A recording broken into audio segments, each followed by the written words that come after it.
Lester Bill Cosby, the man once known as America's Dad, has been sentenced 3 to 10 years in a state prison. This comes after not just one trial, but a retrial after a hung jury.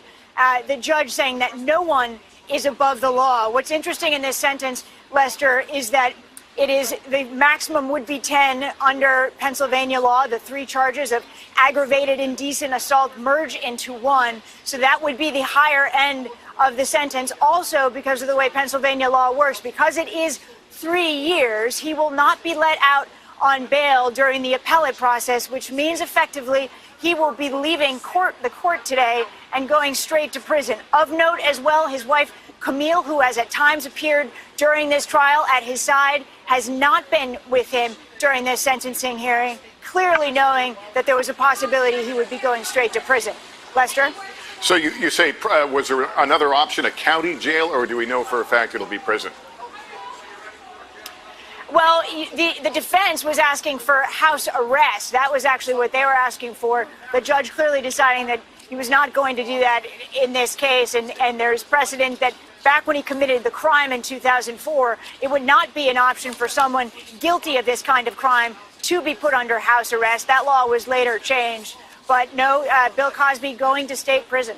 And preceding this sentence, the judge declared that he was a violent sexual predator. What does that mean in practical terms if he's going to prison? Does that really fall in line once he would be released? It is, and it's an important designation, this sexually violent predator designation. It then means that he has to register in the sex offender registry. That is a lifetime registration. As a sexually violent predator, he has to check in with state police quarterly. He has to show up at a police station, take photos, and confirm that he lives where he lives. He has to get counseling. If he moves residences, he has to alert the police, whether that's here in Pennsylvania or to another state. He also has to tell the community around him as a way of warning. It is, in effect, as you know, Megan's Law, it is about community safety. In addition to Andrea Constand being in court, there were a number of other accusers, some of whom, and I've been covering this from the beginning, some of whom have been here for every step of this process.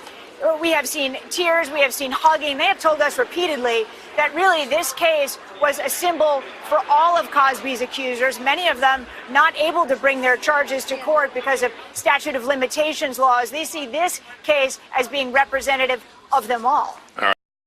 This is the crazy scene after the sentencing of Bill walking out of Cosby the courtroom, and here it is, Bill Cosby walking out of the courtroom in handcuffs. It seems that the judge did want to put him in front of cameras so that cameras could see what happens to a man when he's been found guilty of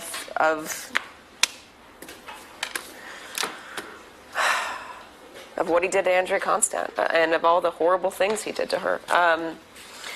Drugging and sexually assaulting her. Sorry, sometimes it's hard to get your mind around some of those excruciatingly horrible allegations.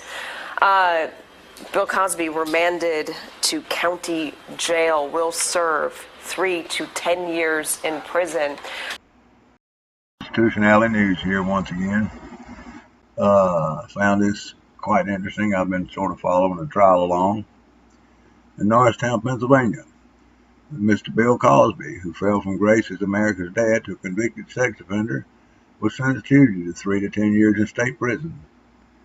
I watched Bill Cosby as a child on as Dr. Huxtable, and loved the old man. He was a hell of a comedian, in my opinion. Anyways, go on. The 81-year-old comedian was seen being walked down a courthouse hallway in handcuffs after he was denied bail less than an hour after his sentencing. He was also fined $25,000 and will be required to cover the cost of prosecution, which amounts to at least $43,000, the district attorney said. He was convicted in April of drugging and sexually assaulting Andrea Constand, who testified that Cosby violated her at his Pennsylvania home in 2004, after she came to him for career advice. At the time, she was a Temple University women's basketball administrator. Nobody is above the law because of where they live, who they are, wealth, fame, celebrity, or even philanthropy, said Judge Stephen O'Neill who presided over both of Cosby's trials, the first which is a mistrial. The court must consider the protection of the public and the gravity of the offense and the rehabilitation of the defendant, O'Neill said. 34 months has gone on. Your time has come, he told Cosby. I'm going to stop right here for a second. If they're going to treat Bill Cosby this way, lock him up, put him on a sexual predator list, sexual offender list, everything else, why can't they do that to these officers out here, these police officers that are doing this and even worse? What about the ones that are literally murdering citizens and basically get a slap on the wrist for it? Maybe we need more judges like Judge Stephen O'Neill. Maybe. Back to the story. Cosby, renowned for his role as Dr. Cliff Huxtable on The Cosby Show, has been accused of sexual misconduct by dozens of women, but only criminally charged in Constance's case. Cosby is the first star of his caliber to be convicted of sexual assault in the age of #MeToo. Neither Constance nor Cosby reacted visibly while the judge handed down sentence. Later, Cosby removed his jacket and tie while laughing with his spokesman and attorney. Former model Janice Dickinson, who accused Cosby of rape, began laughing uncontrollably until the sheriff told her to stop. I am victorious, Dickinson said after the sentencing. Chelan Lashan, who testified during the trial that the actor sexually assaulted her when she was 17 in 1986, says, I wanted 30 years, but I'm very happy to know that Mr. Cosby will do time in prison. He is touchable as he touched us. Cosby has repeatedly denied all allegations of sexual misconduct. His longtime spokesman told reporters after the sentencing that the decision was racist and sexist. He said accusations brought upon George Brett Kavanaugh in Washington were part of the same sex war. He added that Cosby's attorneys were preparing a motion to address falsified evidence used during the trial. Falsified evidence. Sounds like the police to me. Sounds like just exactly what the police do. Falsify it, lose it, dispose of it completely, etc. Cover it up, what have you. District Attorney Kevin Steele said that he is confident in the prosecution's case and called the potential motion by the defense beyond a Hail Mary.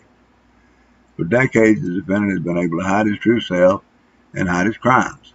Steele said that finally Bill Cosby has been unmasked, and we've seen the real man as he's headed off to prison. He said Cosby would first be taken to Montgomery County Correctional Facility, then temporarily housed in one state prison before the Department of Correction determines which state prison to house him in more permanently. A caricature of the court drawing. Look, it's not cause for celebration, and we take very seriously the taking of someone's liberty. But I will not apologize for our job, Steele said. Our job is to separate the predators from the good people of our community, and that happened today. Well, maybe. You got one predator, so to speak, off the street. But in my opinion, you got about 10,000 others out there that you need to get off the street, and they're all dressed in blue. It's a sad day. I don't know if Bill Cosby is actually guilty or not, but if he is, well, maybe he got what's coming to him. But I think we need to apply. He says the rule apply. The judge said the rule apply to everybody. Let's apply it to the police. What do you think? Leave your comments. Make sure you hit the like and subscribe button. Constitutionality News. I'm out of here. Have a good day.